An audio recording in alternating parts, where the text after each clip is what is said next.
Estamos nuevamente ahora con la resolución del problema por un segundo método. Vamos a llamarle también clásico porque utiliza las ecuaciones de Galileo, ¿no? Que es justamente lo que nosotros estamos tratando de demostrar, que nos podemos liberar de las ecuaciones de Galileo para poder resolver el problema sin necesidad de ellas, ¿no? Bien, el único inconveniente, o mejor dicho, el principal inconveniente ahora, claro, es cierto que vamos a formar menos ecuaciones. En el anterior método formamos 5 ecuaciones, ahora vamos a formar solamente 3, pero el inconveniente para muchos alumnos, yo siempre pensando en los alumnos, es la rotación de los ejes. O sea, ya no vamos a considerar que el eje X es horizontal y el eje Y es vertical. Ahora el eje X va a coincidir con la línea de acción de la velocidad final y el eje Y va a coincidir con la línea de acción de la velocidad inicial, ¿no? Interceptándose en un ángulo de 90 grados. Ese es el principal inconveniente que va a tener este procedimiento. Lo que primero vamos a tener que hacer es justamente descomponer el vector aceleración de la gravedad en sus dos componentes justamente a lo largo de cada uno de esos ejes, ¿no? Entonces tendríamos la figura más o menos así. Vamos a trazar una paralela al eje Y una paralela al eje X, ¿no? Y sobre estas vamos a indicar las componentes que tendría justamente la aceleración de la gravedad, ¿no? En este primer caso sería, a ver, entendiendo que este angulito es alfa, porque tiene los lados mutuamente perpendiculares, acá sería G seno de alfa y acá sería G por el coseno de alfa, ¿no? Entonces vamos a dar siempre, vamos a dar el significado físico, o sea, qué cosa es lo que está pasando, qué cosa es lo que estamos viendo, porque una cosa es manejar las ecuaciones y otra cosa es ver la secuencia, qué cosa es lo que está ocurriendo. Bueno, hemos decidido interpretar el movimiento parabólico como la composición de dos movimientos, uno a lo largo del eje Y, que es el que estamos señalando en la figura, y el otro a lo largo del eje X. Ya no como en el caso anterior, una componente era horizontal y la otra componente era vertical. La componente horizontal, libre de la acción de la aceleración de la gravedad, resultaba siendo un movimiento uniforme, y la componente vertical ya estaba afectada de la aceleración de la gravedad. En este caso, las dos componentes en X y en Y van a tener una aceleración. En uno de los casos, en la dirección del eje Y, la aceleración va a estar en contra del movimiento, mientras el proyectil se va a iniciar su movimiento hacia arriba. La aceleración que lo afecta va a ir en sentido contrario. En el otro caso es la velocidad en la misma dirección que la aceleración. Vale decir, si en el caso del eje Y la velocidad tiene que ir disminuyendo, ¿no? Empezando de este valor, en el otro caso estaría aumentando desde el valor 0, ¿no? Entonces, lo que nosotros vamos a empezar por hacer es justamente lo primero, ¿no? Vamos a determinar la cantidad de tiempo que justamente se habría empleado en el eje Y, ¿no? Vamos a decir para ello que la velocidad final debe ser igual a la velocidad inicial menos la aceleración de la gravedad, que en este caso vendría a ser G seno de alfa por el valor del tiempo, ¿no? O sea, estamos hablando de la componente vertical. O sea, la componente final de la velocidad deberá ser igual a la componente inicial, ¿no? Menos la aceleración que tenemos en ese eje. La aceleración es G seno de alfa multiplicado por el tiempo, ¿no? Ya. Pero resulta de que en ese trayecto, como ya dijimos, esta velocidad que al principio tiene un valor, debido a que la aceleración está actuando en contra, esta velocidad tiene que ir disminuyendo en su valor. ¿Hasta qué valor tiene que disminuir? Hasta el valor 0. ¿Cuándo va a ser igual a 0? Justamente cuando llegue al origen de nuestro sistema de coordenadas, que podríamos llamarle O, ¿no? Entonces tendríamos que, en lugar de la velocidad final, colocar 0, y acá tendríamos que colocar este valor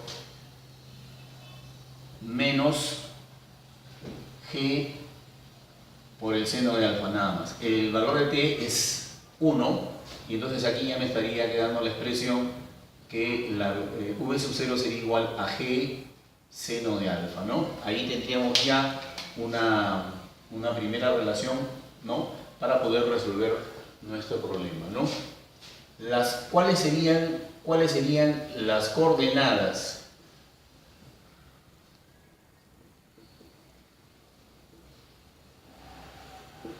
Las coordenadas.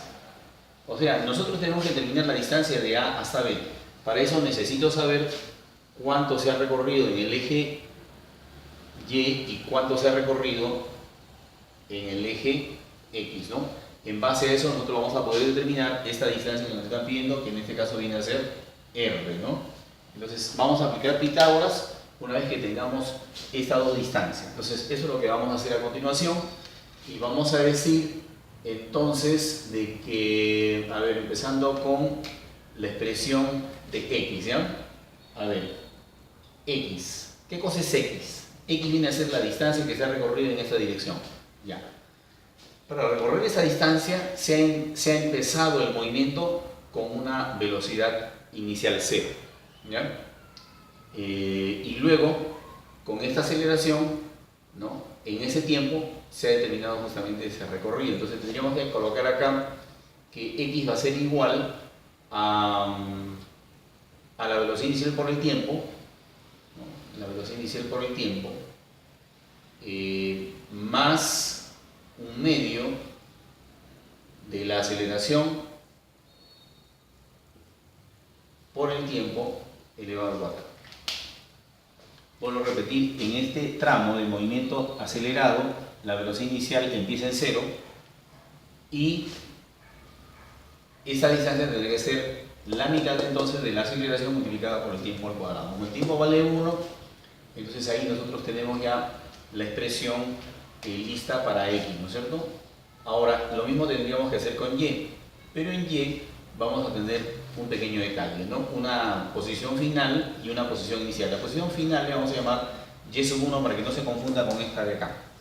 ¿Ya? Esa posición inicial debe sumarse con la velocidad inicial, que es la que tenemos acá, multiplicada por el tiempo, y menos un medio de la aceleración, ¿no? La aceleración que tenemos en ese eje, en esa dirección, es g seno de alfa, ¿no es cierto? Que tendríamos que multiplicarlo por el tiempo elevado al cuadrado, ¿no? Y entonces acá, ¿qué cosa vamos a obtener? Vamos a obtener que la posición final es acá, empieza aquí y termina acá. Ya. Y la posición inicial habría sido aquí, o sea, menos y, más la velocidad inicial, que es esta, multiplicada por el tiempo, que es 1, y menos un medio de la gravedad por el seno del ángulo alfa, ¿no? Entonces ya podríamos de pasadita estar mirando esta expresión, que creo que la podríamos reemplazar acá y obtener así un valor para y, o sea, para esta distancia y. Esto lo pasamos acá, se hace positivo y quedaría esta expresión, pero acá tendríamos g seno de alfa menos la mitad de g seno de alfa.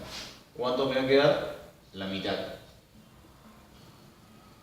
¿no? Y acá entonces ya podríamos decir, esta sería la ecuación número 2 y esta sería la tercera y última ecuación, ¿ya? Entonces, la parte final correspondería justamente al cálculo de la distancia que nos están pidiendo, que es R, ¿no? Para eso vamos a utilizar el teorema de Pitágoras, que sería de esta forma, ¿ya? Y para que se pueda visualizar bien lo que estamos haciendo, estamos ubicándonos justamente en este triángulo, que es un triángulo rectángulo, ¿no? Y vamos a determinar entonces R utilizando el teorema de Pitágoras con las distancias X y Y como longitud de los catetos, ¿no? Entonces, reemplazando lo que tenemos en la figura, sería ver el valor de X. ¿Dónde está? Aquí está. El valor de X Si el tiempo vale 1, quedaría simplemente así.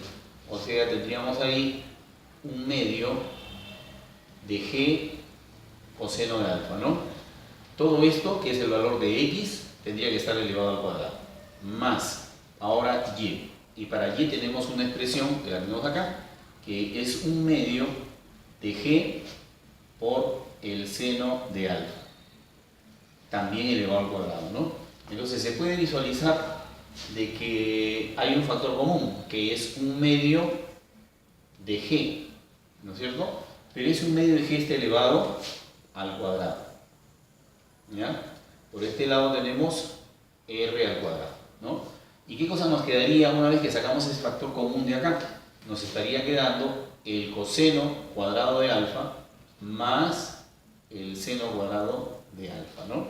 Y todos sabemos que esta expresión es una identidad equivalente a la unidad. Entonces, ¿qué cosa nos quedaría finalmente? Nada más que decir que R sería igual, ¿no? Sacándole la raíz a ambos lados, la mitad de la gravedad. ¿Cuánto es la mitad de la gravedad? 5.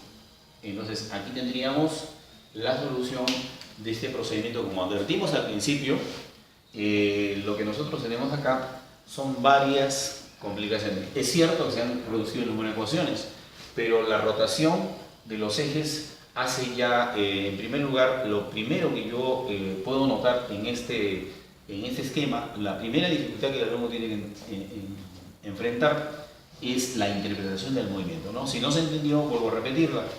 En el eje Y, esta velocidad, que empieza con un cierto valor, a medida que va subiendo, va disminuyendo hasta que en el punto O se hace igual a 0. ¿Por qué se hace igual a 0? Porque tenemos una aceleración negativa, o sea, en contra del movimiento. Entonces, igualito cuando nosotros lanzamos un proyectil hacia arriba, ¿no? Entonces, la velocidad tiene que estar disminuyendo hasta en el punto más alto igualarse a 0. Lo que no sucede en la dirección del eje X, ¿no? En que la velocidad, empezando de un valor 0, va aumentando hasta este valor final, ¿no? Bueno, y aparte de todas las otras complicaciones operativas que hemos visto justamente en este procedimiento. Vamos a hacer una pausa y en el siguiente video vamos a mostrar cómo se puede utilizar el método Waranka para poder sintetizar todo esto. O sea, esto es